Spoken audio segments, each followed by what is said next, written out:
On va s'intéresser aujourd'hui à la notion d'équation du second degré et l'introduction des nombres complexes.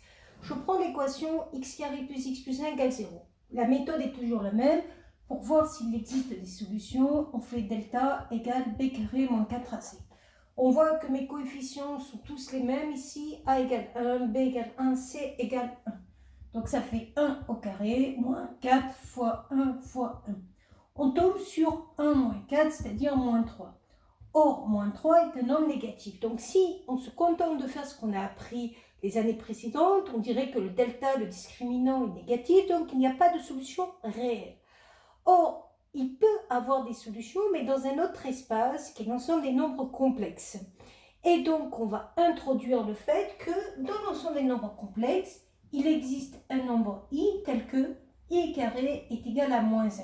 Ça veut dire que le moins 3, on pourrait écrire sous la forme i carré fois 3, c'est-à-dire racine de 3, i le tout au carré. Et là, on voit que quand on introduit cette valeur i, qu'on appelle une valeur imaginaire, on peut réutiliser les formules des racines d'un polynôme en faisant une petite modification. On va donc dire que la première valeur qui annule, c'est z. On l'écrit sous la forme z pour signifier qu'on est sur une valeur complexe, donc avec l'introduction de l'imaginaire i, avec les formules qui sont un petit peu identiques, c'est-à-dire moins b, moins, et on ne peut pas écrire racine de delta, puisque delta est égal à un nombre négatif, mais on va l'écrire sous la façon suivante, i racine de moins delta sur 2a. Alors en vrai, cette formule, elle vient juste du fait qu'on a pris la même formule, mais on s'est débrouillé pour avoir une racine carrée avec un radicande en dessous positif. Donc moins b, ça va donner moins 1, moins i racine carrée de 3. C'est ce que je viens de vous dire. Moins delta, en vrai, c'est moins 3, c'est-à-dire 3, sur 2a, c'est-à-dire 2 fois 1. On tombe donc sur moins 1 demi, moins i racine carrée de 3 sur 2.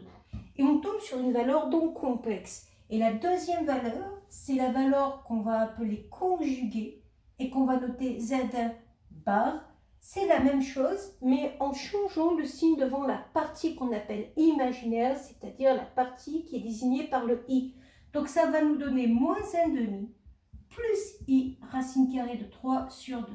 Et là, on se rend compte que cette équation dans l'ensemble des réels n'a pas de solution irréelle, mais dans l'ensemble des nombres complexes, a deux solutions que on va appeler conjuguées. Voilà.